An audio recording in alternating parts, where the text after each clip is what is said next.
Hello, magandang araw. Ako si Marlon at welcome sa video ito. Ito ay ethical hacking video pero bago tayo magsimula, kasi may word na hacking, kaya mag-disclaimer muna tayo. Ang video ito ay ginawa para ipaalam sa audience, para inform sila ang panganib ng hacking. Hindi nito purpose na turuan sila para gumawa ng masama or illegal hacking. Isang bahagi ng video ito ay tutulong sa inyo para malaman nyo kung paano maiwasan ang ganitong uri ng hack. Ang tatalakayin ko ngayong hack ay about sa tinatawag na RAT. Oo, RAT, hindi daga. RAT, Remote Access Trojan. Anong ibig sabihin nito? Okay, sa pangalan pa lang, remote access. Nagbibigay ito ng remote access sa hacker para magkaroon siya ng control doon sa kanyang target device. Sa videong ito, i-demo ko kung paano ito gagamitin sa isang Android device. Halimbawa, sa Android device, yan kasi yung karaniwang gamit natin. Gamit natin sa bank transaction, sa GCash, sa iba pang pagbabayad tulad ng Paymaya at kung ano-ano pa. May mga mahalagang bagay tayo sa Android device. Ngayon, gamit yung remote access Trojan, pwedeng ma-access ng hacker ang ating OTP. Pwede niyang ma-access yung ating location, pwede niyang malaman yung bahay natin. Or, pwede niyang malaman yung ating IP address at gumawa pa ng ibang klaseng mga attacks. Sa demong ito, gumawa ako ng isang APK. Ibig sabihin, isa itong installer ng app. Nandito yan sa aking desktop. Pinangalanan ko siyang vpn.apk. Kasi kunwari, ako yung hacker, hihikayatin ko yung aking target na i-install itong VPN. Pero hindi naman yan totoong VPN. Yan ay malware. So, ang tawag dyan, social engineering. Ibig sabihin, hihikayatin ko siya, lolokohin ko siya, tulad ng ginagawa ng mga scammer, na ilagay yan sa phone para magkaroon ng access. Ngayon, nagawa ko na yan, ilipat ko na sa aking phone. Lalagay ko dyan sa screen yung aking phone. Ano makikita natin sa ating phone? Halimbawa, sa phone ko, syempre, dinownload ko na yan. Nandito yan, ito yan. VPN.apk. Then, sa hacker side, ito yung makikita nyo. Ito yan. Ito yung hacking machine. Ito ha, ito. Okay, itong nasa right side ng ating video. Ito naman nasa left side. Ito yung target. Ito yung aking phone. Okay. Sa hacker side, anong gagawin ng hacker? Iraran niya yung listener. Okay, ito, yung listener, ang hacker ang pangalan, Spartak, okay, kunwari lang. Then, naloko niya na yung target. I-install na ng target yung malware. Yes, install. Okay, may warning ang Google. Pero dahil nakuha ng hacker yung trust ng target, install niya, install anyway. Then, bubuksan niya. Then, may permission. Madaming permission hiningi. Continue. Then, boom. Anong nangyari? Okay. Everything is normal sa target phone. Pero pansinin nyo, doon sa hacker side, anong nangyari? Sabi dyan, got connection. Okay, hello there. Welcome to the reverse shell of Infinix 688P. Ibig sabihin, connected na yung hacker ngayon sa phone. Hindi na mapapansin ng target kung ano man ang gawin ng hacker. Example, pwede siyang kunin ang device info. Ano ba yung device na nakuha niya? Oops, we have errors. I don't know why. Okay, we are back. We are connected. Try natin ulit. Device info. Okay. Makukuha ng hacker ang device information ng kanyang target machine. Ano pa ang pwedeng gawin ng hacker? Halimbawa, pwede niyang i-check ano kaya ang ilan kaya ang camera nito. Okay, pwede niyang ma-check front and back, pwede rin siyang kumuha ng picture, pwede rin siyang kumuha ng video, audio. Pwede niya rin yung gawin gamit ang camera, ang microphone ng target device.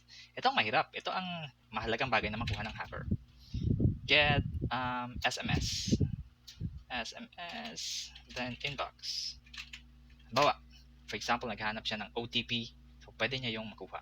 Ngayon, sabi dyan, yung SMS na request ko, nakasave daw doon sa Sparlock Ratata. Okay, check natin yan. Sa folder na yon. Yun ay ito.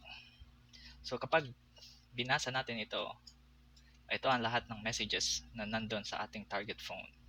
For example, OTP. Let's search OTP. Okay. Wag yan. Warning yan. Okay, ito na lang. May OTP daw. Okay, ito daw. OTP.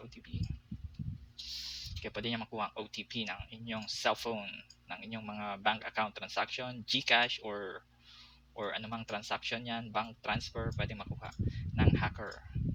Pwede niya rin makuha ang, let's go to the next command, call logs. Okay, getting call logs. At dito siya nakasave. Alin ba yun dito? Ito.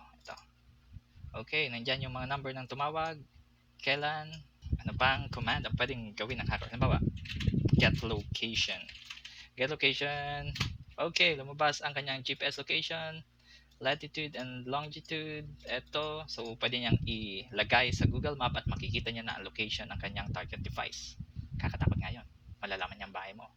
Okay, next command, get IP. Okay, sabi dyan yung device IP ay ito.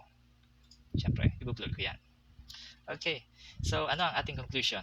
Sa ating phone, walang gumagalaw, wala tayong mapapansin na kung ano-ano dyan, normal yung ating phone. So ano yung conclusion? Ano natutunan natin?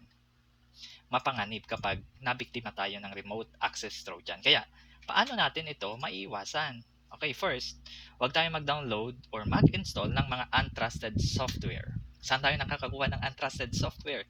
Sa mga website na hindi official website. Sa mga piracy. Or, sinend sa'yo ng ibang tao. Hindi galing dun sa official website. Kaduda-duda yun. Hindi galing sa Play Store, Microsoft, or iOS Store. Doon lang tayo dapat kumuha ng mga application. Pangalawa, alala nyo ba ito? Yes, yan. Bago magbigay ng permission sa mga bago nating install na application, isipin muna kung trusted ba itong application na to. Bakit niya kailangan ng permission na ito? Okay, for example, nag-install tayo ng Messenger. Ano bang hinihingi niya? Siyempre, hihingi niya yung permission sa iyong camera para maka-take ka ng pictures, para maka-video call ka. Ikatlong tip, kung sa Windows, kung sa Windows ito nangyari sa inyo, lagi nyong i-turn on ang inyong antivirus. Yung Windows Defender, enough na yun. Wag na kayo mag-install ng kung ano-ano pang antivirus. Basta wag nyo lang i-off. Ganyan yun. Ikaapat, lagi nyong i-update ang inyong devices. Yung inyong phone, i-update ninyo. May mga security patch na kailangan, i-update ninyo. Yung computer ninyo, wag kayong gumamit ng mga hindi na supported na OS tulad ng Windows 7. Yes, wag nyong gayahin yung mga computer sa SM na Windows 7 pa ang gamit. Windows 10, ang Windows 10 ay meron pang security patch. So secured pa ngayon ang Windows 10. Pero eventually, iiwan na rin yan ng Microsoft. Kaya kailangan talaga natin mag-upgrade. Ganon din ang issue sa mga lumang phones. Kapag wala ng security patch, yung mga bagong mga malware, pwedeng maging vulnerable na ang device na gamit natin. Okay, so yan lang. Sana nakatulong ang video ito. And bye-bye.